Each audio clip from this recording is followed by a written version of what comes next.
people aren't really like this. There's no, oh, come on. You know, I couldn't believe it. I just couldn't believe that there was really something that wasn't just a bunch of, pardon expression, BS. That wasn't just a bunch of, you know, this wasn't just preaching, oh, you know, Adam and Eve and this and that. It wasn't just talking about history, which is what the Bible was to me.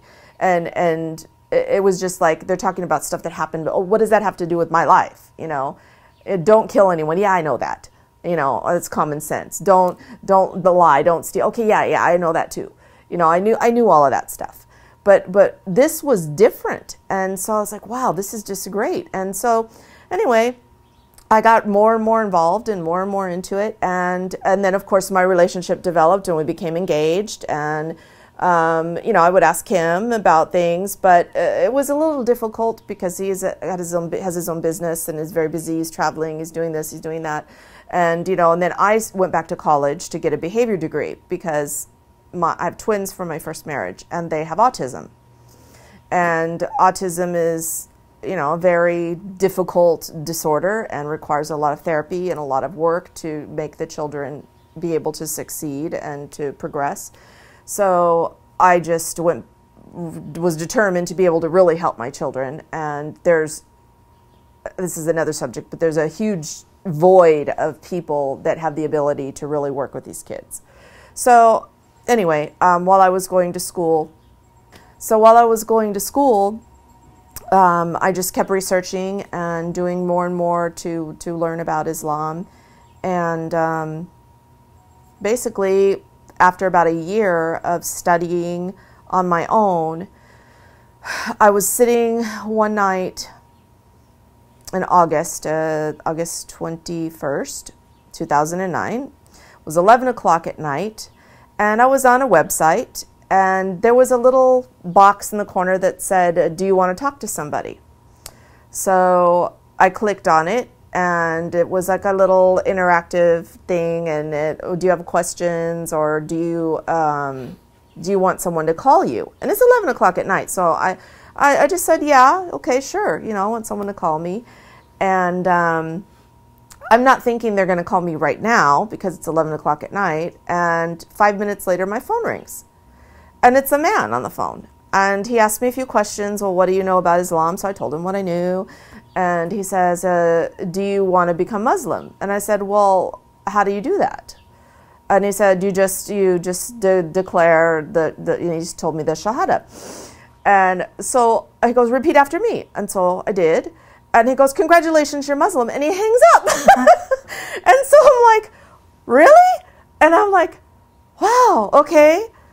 All right, cool. Now what do I do? And I just sat there because I'm alone. My kids are asleep. I'm in my little apartment. And, you know, I'm like, wow, what do I do now? And so I email, you know, back then he was my fiance. I email him. I'm like, guess what? I'm a Muslim.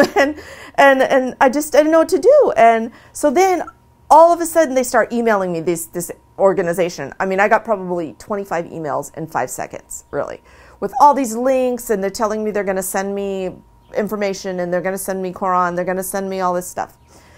Well, then they sent it, but they sent it 9 months later. So I had already, yeah, believe me, when the package came, I was shocked. It was 9 months later. But anyway, it was a good one. I have my whole little library was from them. So they sent me a lot of good stuff.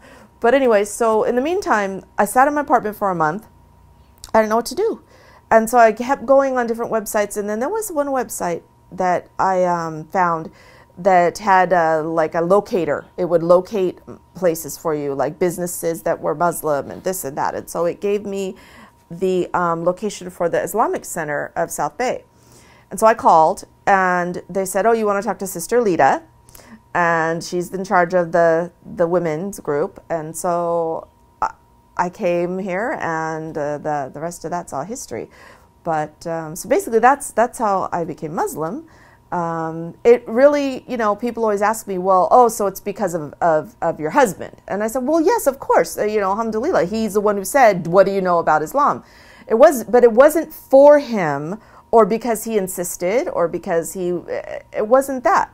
He did, and this is the thing when people talk about dawah, that I get a little bit, it's a little touchy subject for me, because I truly believe the words of the Quran, that Allah guides who He will. And I believe our duty is to present the message, is to give it in a beautiful way and to demonstrate. That's the most important thing, is to demonstrate through our life what it means. What is Islam? Not preaching, trying to convince somebody it's better or it's right or it's this or it's that. In a degree has a place, but really it's when people see how you live and they see how you are and they see your manner and they see how you conduct yourself and they see the way your life's going. Even, not that it's going great or you don't have problems, but how you handle the problems. You know, this is, I think, what it impresses them. And this is what, like my husband, when I met him 2 weeks before Ramadan. And I'll tell you, this is the main reason, truly the reason I started researching Islam. The email thing, or the thing that on the website I read, that was kind of like a joke to me at first. But 2 weeks after I met him was Ramadan. And every time, you know, we would talk and he would be like, I have to go pray. What? Right now? What time is it? It's the time I have to go. Oh, okay. All right. I'll talk to you later. Okay. Bye. I can't, I'm not going to get online because I have to, I mean, just so many, because during Ramadan, he was one, he does all of the surah, all of the things. And so, like, even in our conversation, like, he told me, you can't talk to me like this, you can't talk to me like that, because I'm fasting, and this and this, and we're not married, and you're not my wife, and I mean, all of these, and I was like, are you joking, really? You know, what? I can't put a flower, no. And he was so, like, strict, and then I remember him telling me he was spending the whole night in the mosque praying, and I'm like, what? Are you kidding me? You're really going to stay all night and pray? How can you pray all night? What do you, come on. No, really.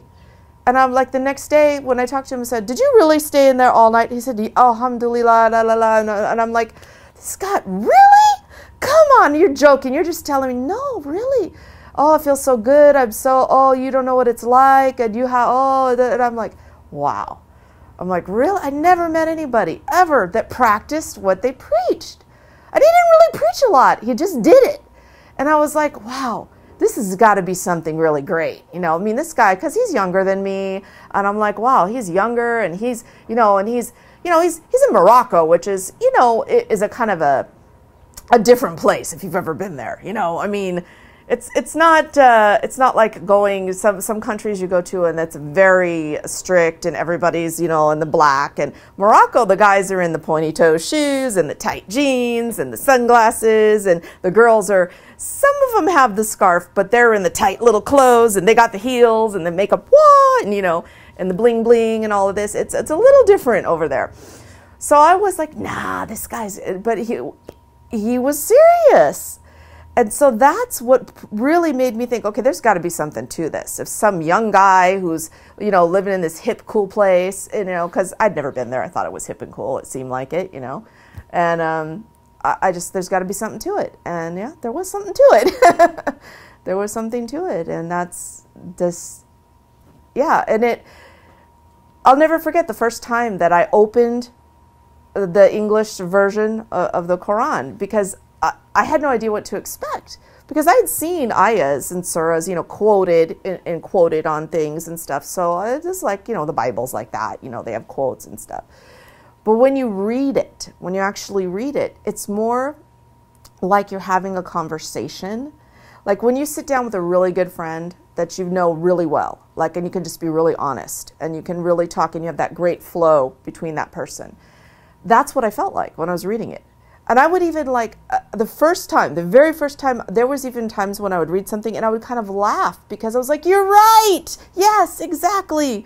Like, why? There's in Surah Baqarah, there's many times when Allah's asking, like, you know, I show them this and I give them the guidance why they don't want to follow it. I mean, I'm very loose. I don't have it memorized, the exact words, but the questions were being asked, like, basically in very straight English, what's wrong with people that they don't listen? You know, they don't listen. How many times they have to be told? How many different ways? How many different examples? How many prophets do I have to send? How many things have to happen for people to like pay attention and to understand? And I was just like, I remember sitting alone in my apartment and just like laughing, going, yes, exactly, right. And then I'd go, whoa, who am I talking to? I'm crazy, you know?